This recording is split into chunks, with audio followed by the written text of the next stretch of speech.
Ini sangat mengerikan sekali, ada seorang anak manusia yang harus dipaksakan masuk penjara dan menjadi terpidana divonis. Ya, ada yang seumur hidup, ada yang 8 tahun.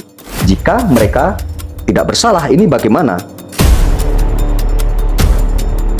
Ya, ada apa di tahun 2016 di saat penyidikan saat meninggalnya kasus Vina Cirebon, atau di saat peradilan di kasus Vina Cirebon di tahun 2016 tersebut?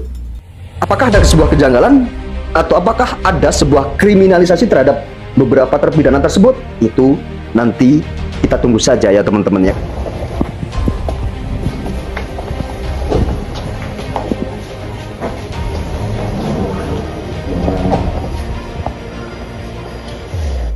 Jadi bagaimana keadilan ini milik siapa sebenarnya di negeri ini gitu ya teman-teman ya. Quran. Tuh, lihat ada Qurannya untuk motor. Jadi memang waktu di besuk juga memang lagi puasa itu, waktu hari apa Bu? Kamis ya. Tuh, lihat punya Peggy. Halo teman-teman, ketemu lagi di channel Kompas Informasi. Teman-teman, kali ini saya akan membahas tentang berita yang lagi viral saat ini, yaitu kasus Vina Cirebon ya. Ini teman-teman, mungkin saat ini teman-teman tahu ya, kasus ini sangat diatensi sekali oleh pemerintah ya. Jadi ini sangat bagus sekali untuk pemerintah menanggapi dan minta agar kasus Vina Cirebon ini diusut secara tuntas dan transparan ya, dan penuh kehati-hatian. Teman-teman, ini ada beberapa orang yang kemarin sudah ditetapkan sebagai tersangka atau terpidana ya, sudah dihukum dan divonis ya, ada yang seumur hidup, ada yang 8 tahun ya. Akan tetapi muncul lagi beberapa nama yang dijadikan DPO ya.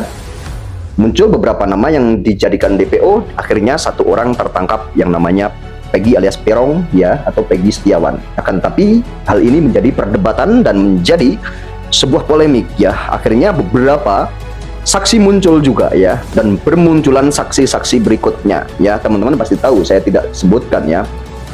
Hal ini teman-teman, apakah kita tidak bisa mengatakan bahwa di kasus Vina Cirebon ini ada sebuah kejanggalan-kejanggalan? Tentunya ini ada sebuah kejanggalan-kejanggalan. Jika tidak terjadi dan tidak ada sebuah kejanggalan-kejanggalan, tidak mungkin kasus selama 8 tahun ini terbongkar kembali atau terkuak kembali.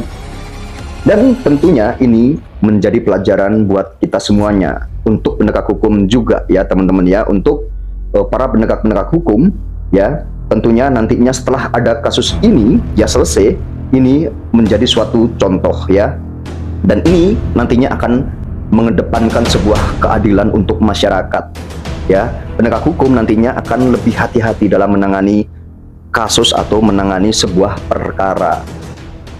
Karena gini ya teman-teman ya, jika pihak penegak hukum ini tidak ada kehati-hatian, tentunya nantinya akan tercoreng terus-menerus ya. Contohnya saya akan memberikan suatu contoh ya, satu contoh saja.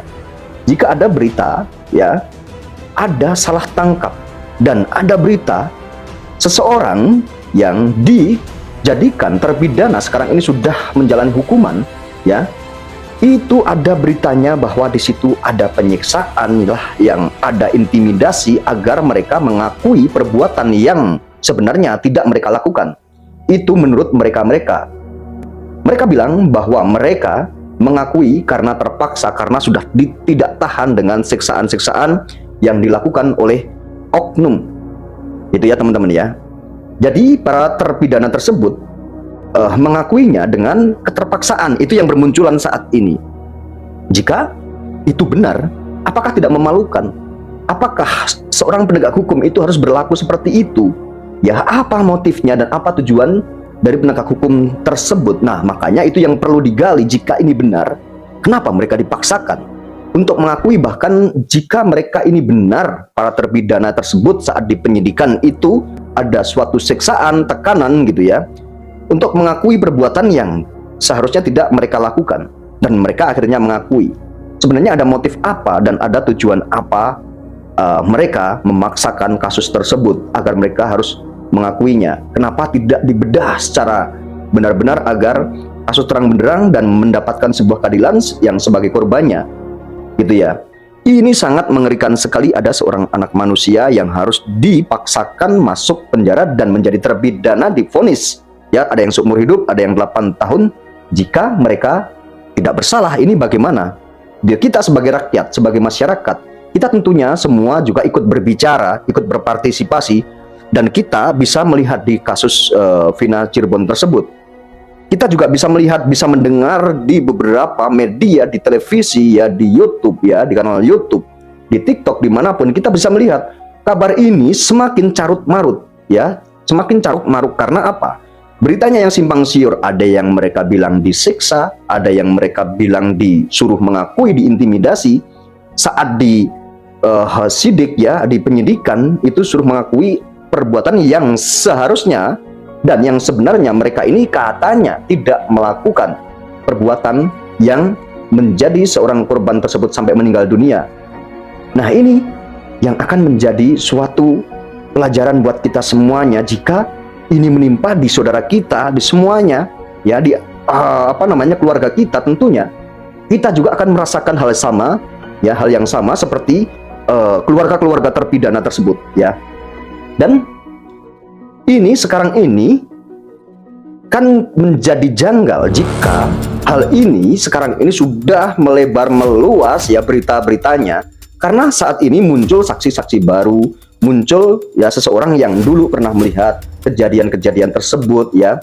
Ada beberapa orang mengatakan bahwa terpidana tersebut tidak melakukan, ya, perbuatan tersebut, ya. Dan ada beberapa saksi bahwa pas kejadian tersebut orang itu bersama mereka. Contohnya yang DPO kemarin terus tertangkap, ya, yang sekarang dijadikan tersangka kayak Peggy alias Peron, ya.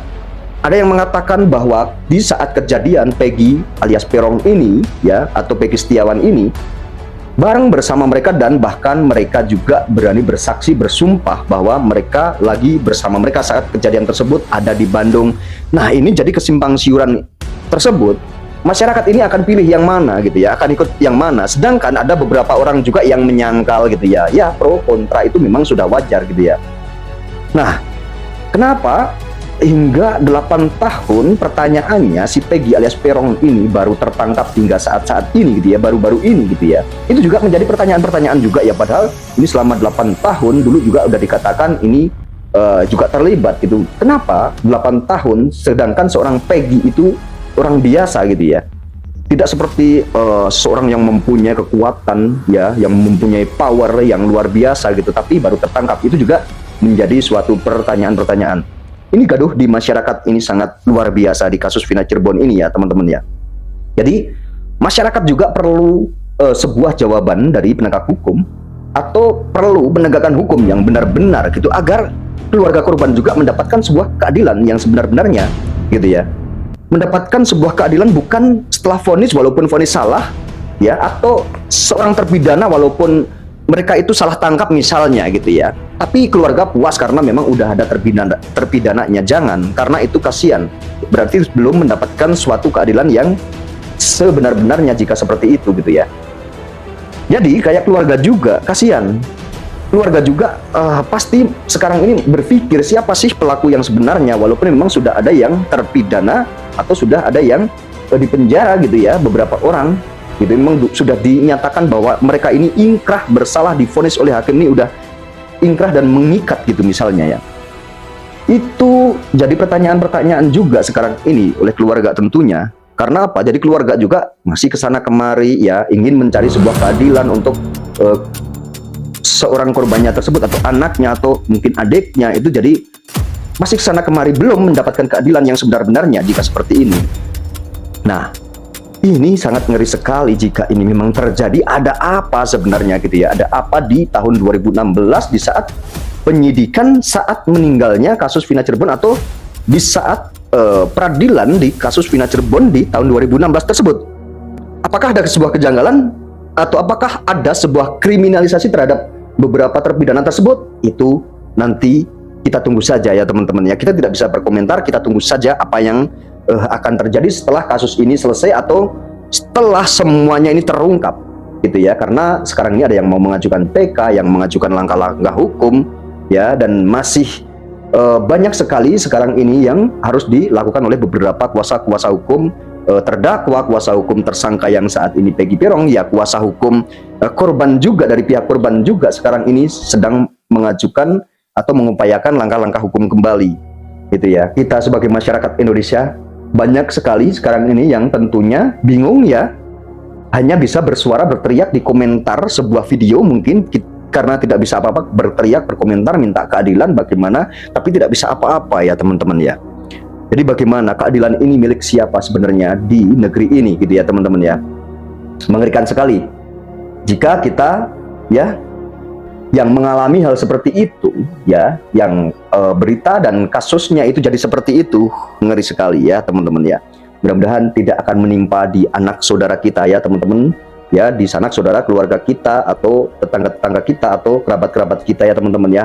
Ini cukup di situ menjadi pelajaran ya teman-teman. Makanya mari kita dukung ya, mari kita dukung mana yang benar ini, mereka harus dibebaskan. Jika memang bersalah ya harus dihukum sebenar-benarnya, dan memang harus, dan jika memang harus hal ini terbongkar ya harus dibongkar ya, harus dibongkar, diungkap. Jangan ada rasa malu dari pihak-pihak penegak hukum juga. Jikalau memang ada kesalahan ya tetap dibongkar, jangan ada malu-malunya. Ini adalah sebuah prestasi, sebuah kebanggaan juga sebenarnya jika mampu mengungkap atau membongkar kejanggalan-kejanggalan tersebut, yang mungkin ada dugaan-dugaan rekayasa atau dugaan-dugaan kriminalisasi ya, seperti terpidana yang dikatakan ada dugaan siksaan-siksaan tersebut hingga fotonya viral ya, gitu ya, hingga fotonya viral gitu.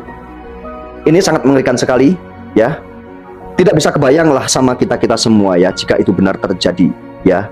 Dan mudah-mudahan perkataan-perkataan mereka ini bisa dipertanggungjawabkan jika memang ada katanya salah tangkap, dan katanya Peggy itu bukan Peggy yang sebenarnya ya. Peggy Peron yang tertangkap ini, yang kemarin dijadikan DPO ini, bukan Peggy yang sebenarnya, yang DPO-nya itu, gitu ya. Jadi mudah-mudahan ini terbongkar semuanya agar republik ini menjadi republik yang maju, yang aman, tentram, damai ya teman-teman. Jika ada penegakan hukum ya ditegakkan hukum setegak-tegaknya dan seadil-adilnya. Baiklah teman-teman, jadi sampai di sini dulu video saya. Sampai ketemu di segmen selanjutnya.